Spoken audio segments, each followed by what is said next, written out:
Hello, everyone, and good morning.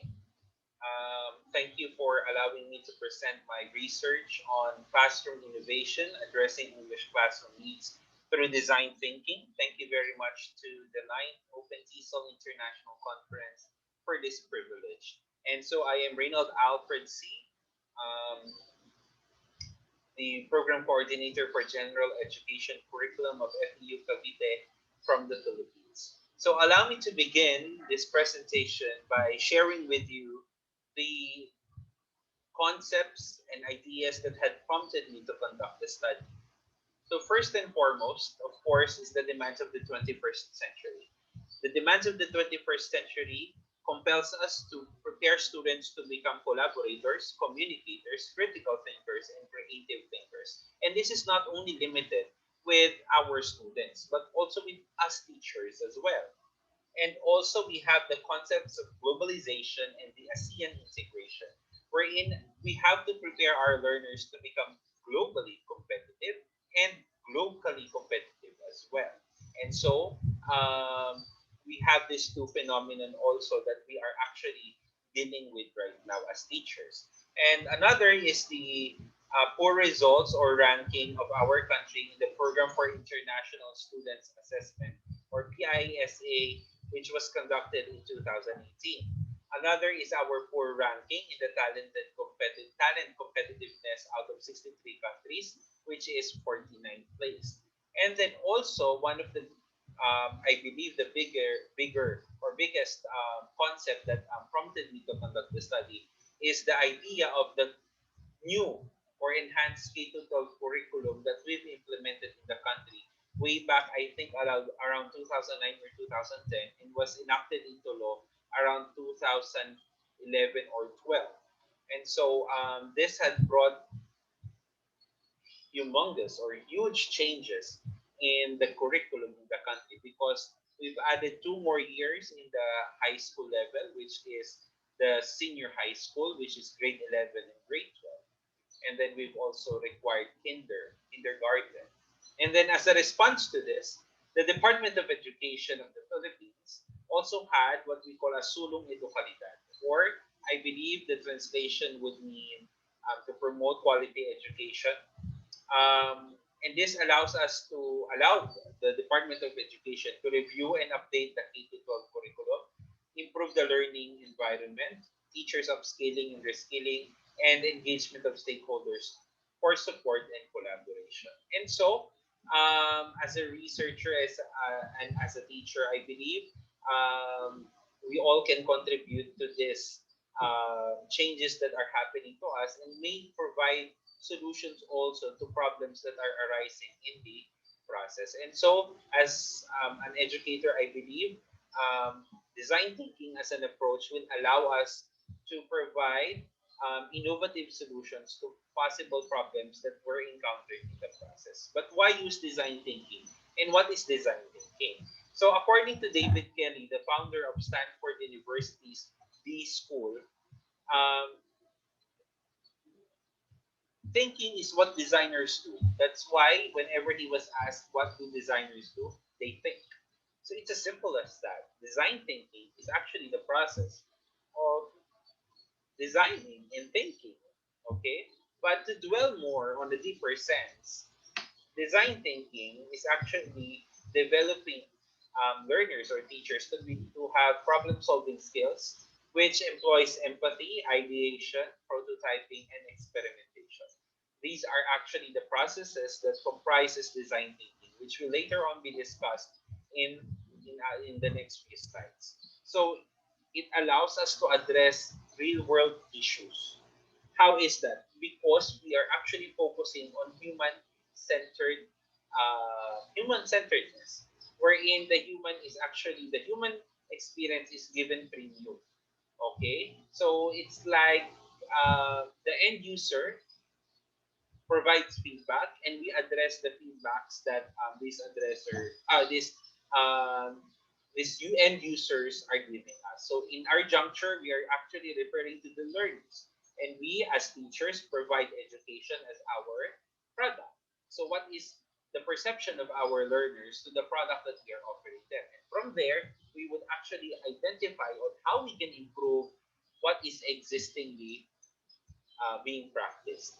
So it can help solve problems innovatively in different fields. So it's not only limited in education, it's not only limited in um, engineering, architecture, or fine arts. So it goes a variety and a wide range.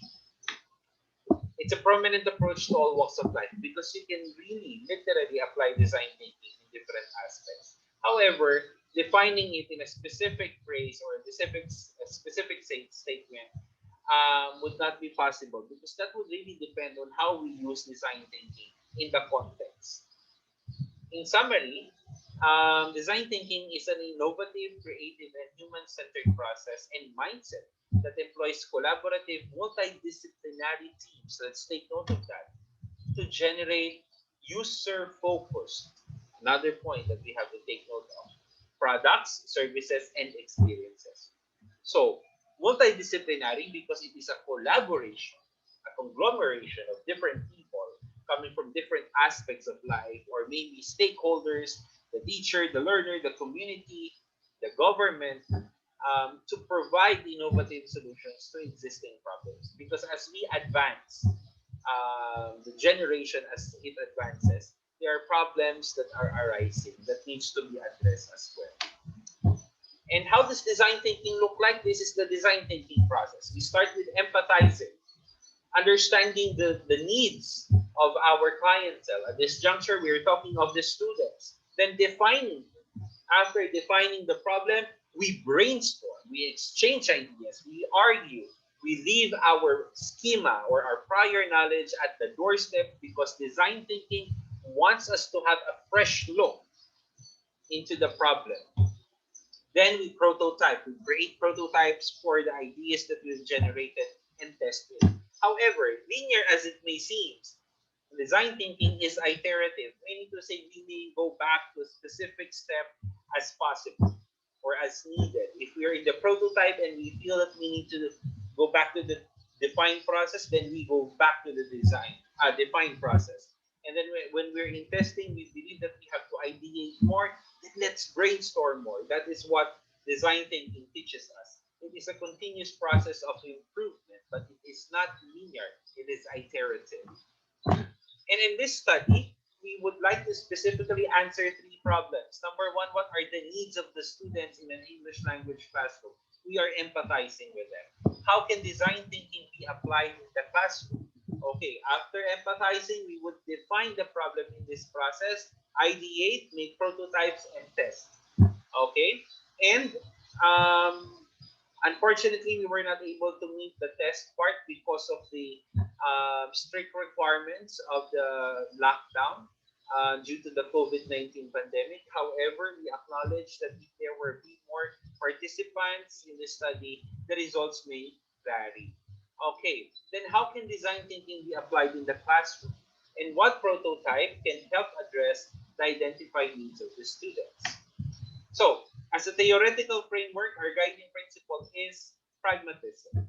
Why? Because in pragmatism, a person will try to identify an unstable situation. And what is our unstable situation? Our students' perception or students' needs in our classrooms. Then we'll attempt to conceptualize which needs to be put into practice in the real world. If it fails, the person will make something new to test. And that is what we do. We continuously improve our processes. We continuously improve our materials, our policies, in order to address the needs that is being identified. And that is also similar and marries the concept of design thinking because design thinking changes what is not currently working into something that meets the user's needs and improves the experience. Similarly, we can improve the learning experience of our students. And how is this done and translated in the industry?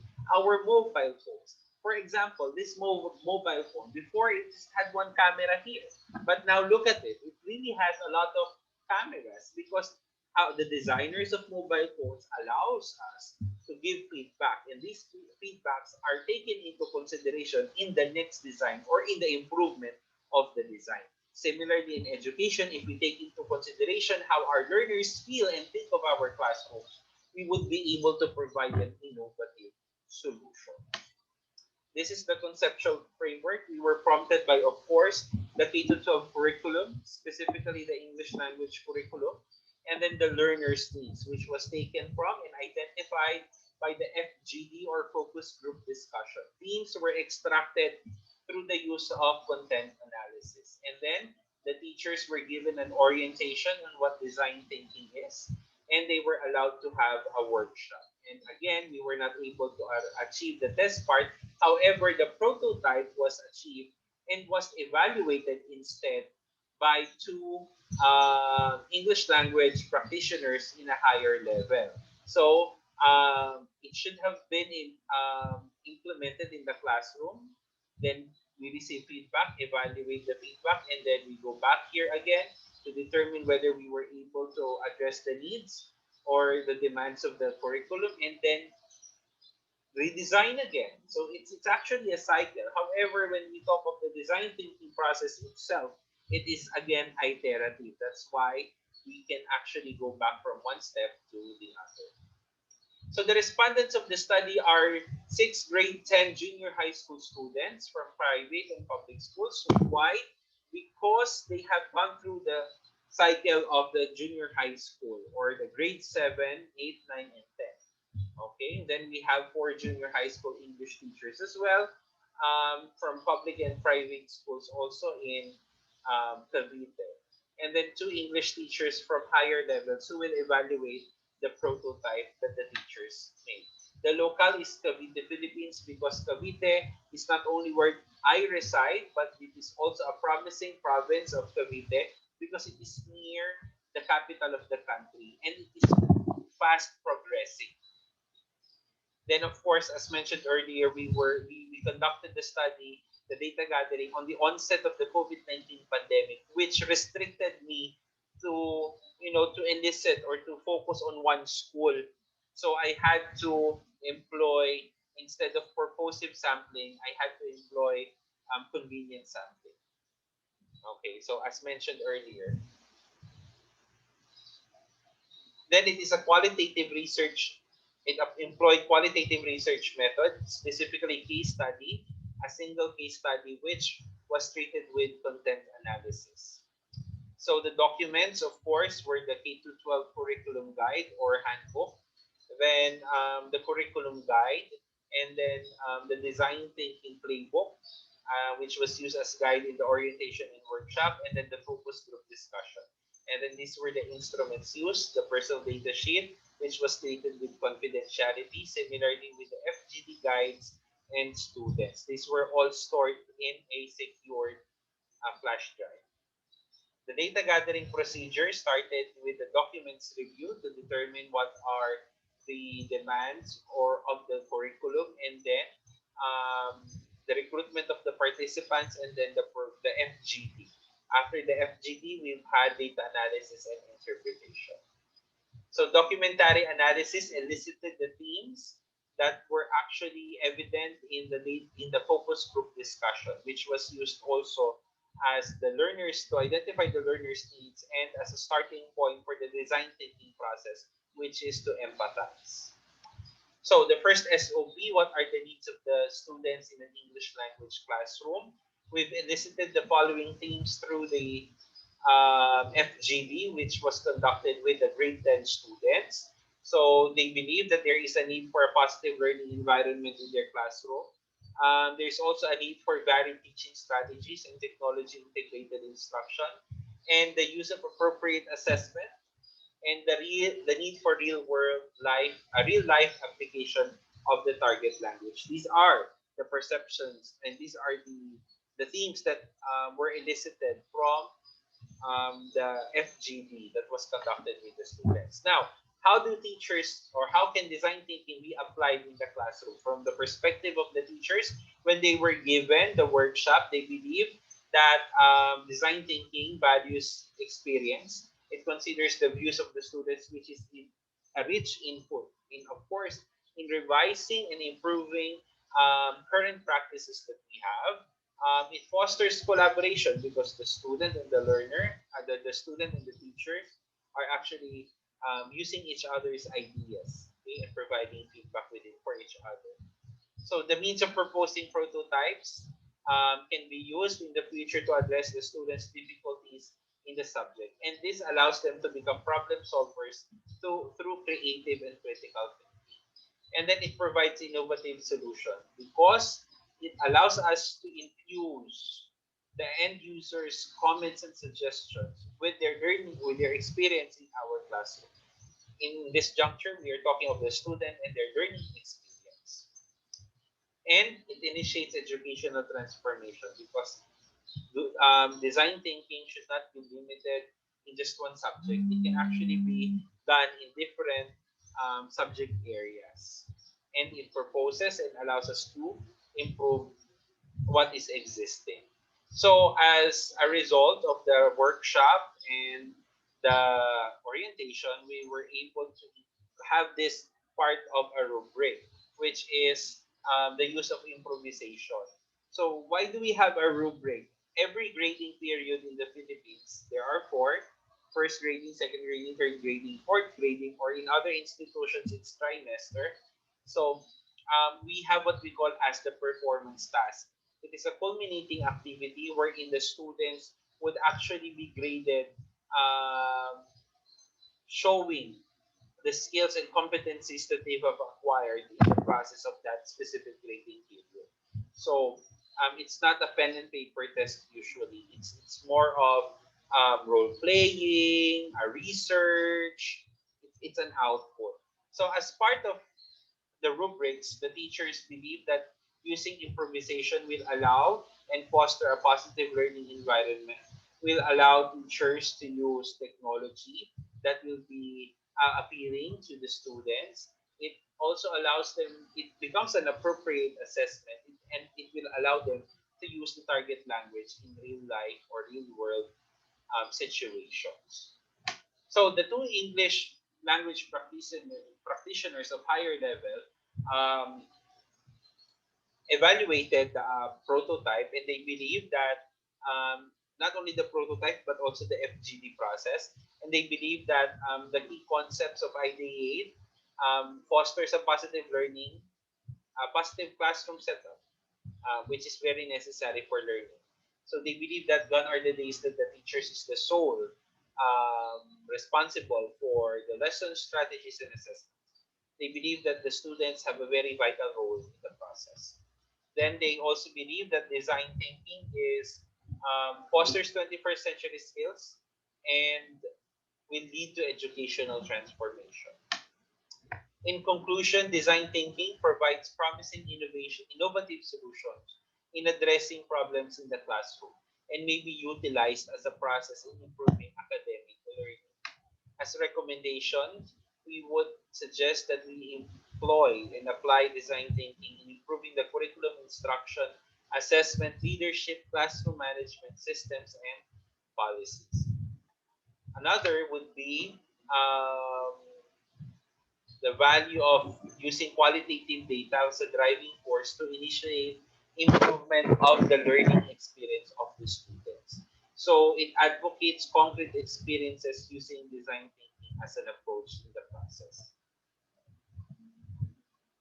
So it proposes the use of experience as basis of improving the learning process and the experience of the students. And at the same time, improving policies and existing strategies or practices that we have in our respective institutions. So it's process of going back to the end user's experience and cultivate changes that will introduce innovation. It's beneficial to all stakeholders because it involves the process of design thinking as a human-centered approach because we're putting value to our clients, to those who are we are servicing or providing service, and because of the reflective experience that the teachers and the students have, it allows us to have a sustainable collaboration between the student and the learners because we're fostering a positive learning environment for both the teacher and the learner where all our suggestions are welcome, where all our ideas are fostered.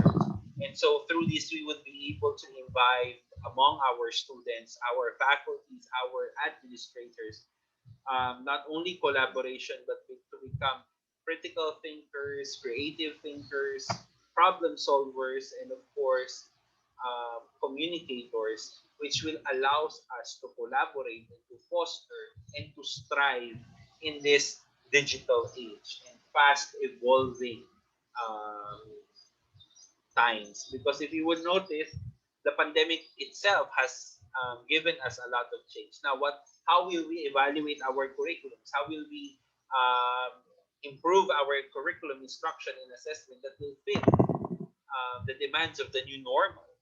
So, design thinking may be one approach in order for us to be able to determine and identify solutions to these existing problems. And with that, thank you very much. I hope I've earned the privilege of your time. Maraming salamat.